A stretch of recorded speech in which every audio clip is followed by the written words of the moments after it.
Hello everyone, and welcome to the RV Inspection and Care Channel podcast. And today's subject is campgrounds versus boondocking. And really there's so many ways to go camping in your RV, and there's no one right way for everybody. Lots of folks love to spend most of their time in campgrounds, if not all of their time. There are others that love to spend most or all of their time boondocking. And then there are those that mix the two together. And whatever works for you is fine. Now, for the sake of our discussion today, though, let's go ahead and define what boondocking is, because that means different things to different people. But for this discussion, boondocking doesn't mean overnight stays, at rest stops and Walmarts and places like that. No, boondocking refers, for this discussion, to going out in rural areas for an extended period of time with no hookups. Okay, so we have that definition going for us. Let's get started on the pros and the cons of campgrounds and boondocking. The first pro of campgrounds is the hookups, the easy hookups that you have available to you. It's so nice to just pull into your site, hook up your electric, hook up your water, probably even be able to hook up your sewer in many cases, and then you're all set. And then when you leave, you just unhook and you're gone. Well, that's a real advantage. Another advantage is having access to larger bathrooms and showers. A lot of people like that. Rather than using the bathroom and shower that many times is smaller and more cramped in their RV, well, they have these really nice showers and bathrooms. And so that's an advantage too. But now the next pro for campgrounds is amenities. Things like pools and volleyball and mini golf and all these other things that campgrounds love to give you to make your stay there enjoyable. Well, that's a real advantage. That's a pro, especially if you have a family. The next pro is that when you stay at campgrounds, you usually have the best possible internet access while you're camping. And what I mean by that is usually campgrounds are located fairly close to towns or urban areas where there is access to the internet, especially on a cellular use of the internet. So that's an advantage. And I have to say that for us, when we have gone across the U.S. camping, we stay in campgrounds most of the time, and roughly 90 to 95% of the time, using our hotspot, we have excellent internet access. So that's a pro for campgrounds.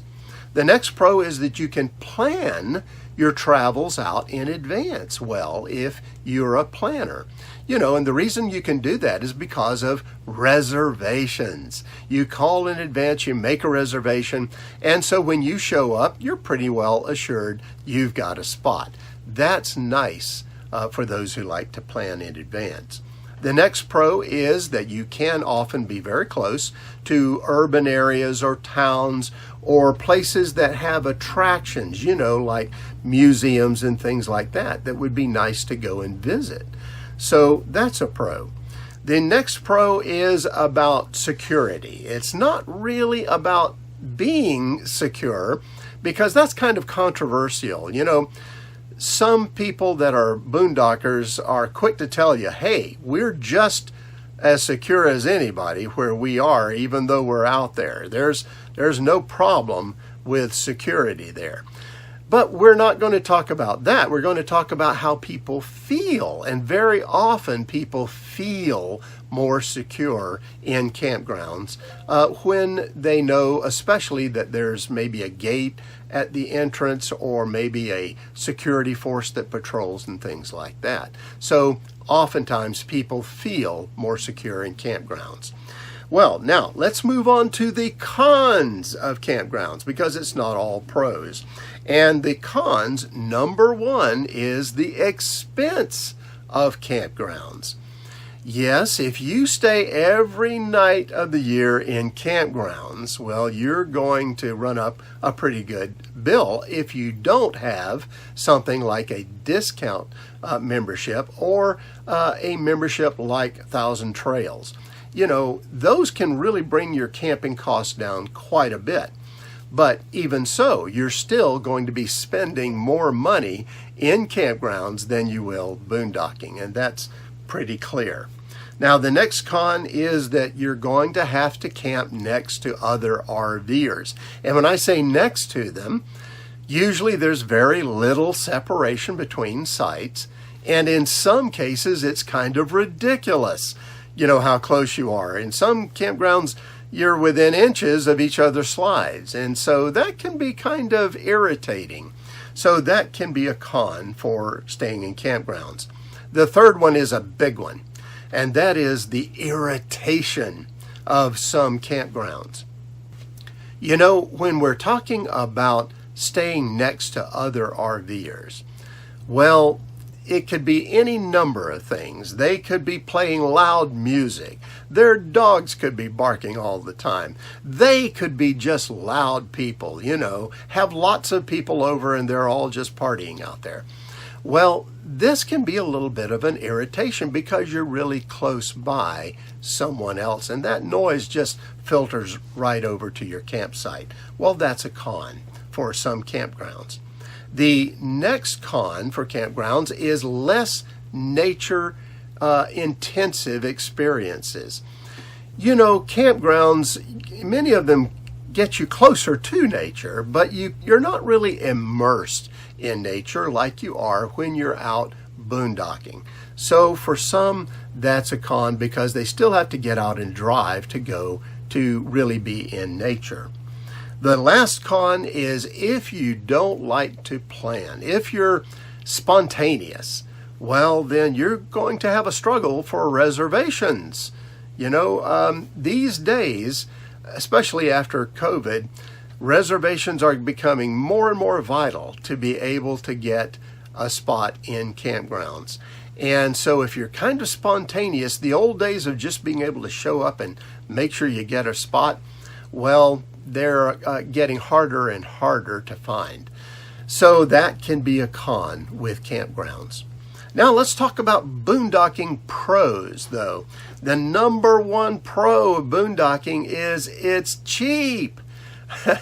You know, it's in many cases when you're staying on BLM land, it's even $0 a night. That's hard to beat. So it's a very economical way to camp in your RV. The next pro, there are tons of scenic spots to choose from for boondocking. And when I say scenic spots, I mean just blow your eyes out, drop dead gorgeous spots. And there's lots of places on the internet where you can find out about these spots and go out there and enjoy the most beautiful places to camp. So that's huge. That's a great pro. The third pro is you have more opportunities when you're boondocking for things like hiking and biking and kayaking because you're right out in nature. You're right there. So if you're adventurous, if you love to be active, well then boondocking can be a real help for that. The next pro is the space that you enjoy when you're out boondocking. As opposed to campgrounds where you're right by other people, it could be miles before you find another camper when you're boondocking, or it could at least be several hundred yards. So if you like a lot of peace and quiet, that's where you're going to enjoy it. Or if you like to play your music loud, well, you can go ahead and do that. You're not going to bother anybody else because you're out there and there's nobody near to you. That's a big pro.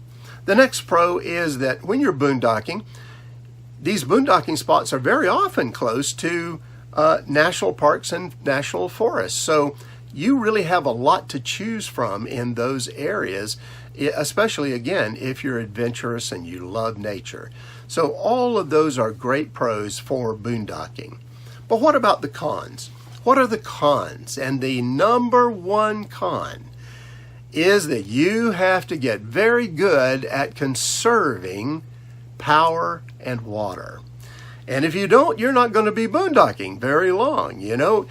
When we're talking about conserving, you have to bring your power along with you, your electricity. You have to bring your water along with you. And then you have to manage it while you're out there, because it's not an endless supply like you have when you're in a campground. So you've got to learn how to do that. And for some, that's a real challenge. So we'll put that as a con. The next con is there's often no nearby convenient place to resupply. You're often very far away from grocery stores and Walmarts and things like that. So you have to plan those out, and then you usually have a pretty good drive to go take care of those things. The next con is that boondocking can be very difficult for those with larger rigs. The smaller your rig is, the easier it is to get in and out of boondocking spots, wherever you want to go. But big rigs, the bigger the rig is, the more difficult it is to go out in those really rural areas, the ones way out there. So that can be a con if you have a bigger rig. The next con is internet connectivity. Again, if you're way out there, then the chances of cell towers being out there for internet access, it can be very small, and even phone access. So that can be a con. If you really need access to the internet, then you've got to rely on something like a cell booster to get it. But even then, that can be really challenging in some way out areas. Now, the next con is there are no reservations. You can't call ahead and reserve a spot for your boondocking. So it means that sometimes you're going to drive out there and find out that it's already taken. Or, it's just not what you thought it was going to be. So reservations are not something that is part of the boondock camping experience. So that can be a con for some. The last con is that there are far fewer spots available to boondock in the eastern part of the United States as opposed to the western part. Now, the flip side of that is there's so much land in the western part of the U.S. that's BLM land or available for boondocking, that you could camp for years and never camp in the same spot twice. So, you've got plenty of availability out in the west. But the eastern half of the United States gets much more challenging. Doesn't mean that there aren't boondocking spots there, but it's a lot more difficult to find. Well, those are the pros and the cons of campgrounds versus boondocking. And here's my conclusion on it. My general take is this: campgrounds are best for RVers that like convenience. If you want convenience, then that's the best way to do it. If you like to stay in control of things, not be too challenged by camping itself, then campgrounds are the way to go. But boondocking is best for those who love adventure. They love nature. They're happy to get out. They don't mind having inconvenience and so on. Well, then boondocking is a great experience for you. And as I said, either way you go, you're going to be able to enjoy your RV camping. Well, that's it for now. Have safe and happy travels, my friends. Until next time.